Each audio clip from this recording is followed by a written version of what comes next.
Is Gboard voice typing not working on your Android phone? Let's solve this problem in a simple and easy way. Press and hold the comma for 2 seconds, and select the settings icon. Use voice typing turn off and on. Open settings.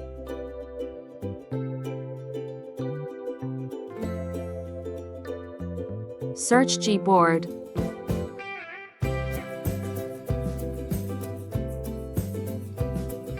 Select microphone.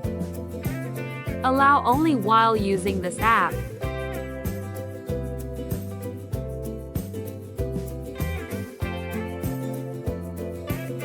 Clear all cache.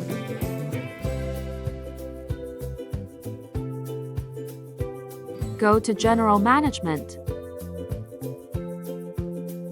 Turn on Google Voice Typing.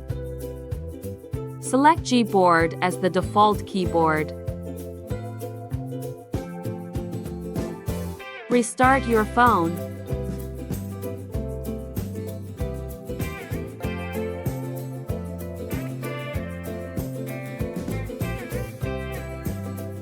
Now your Gboard voice typing is working.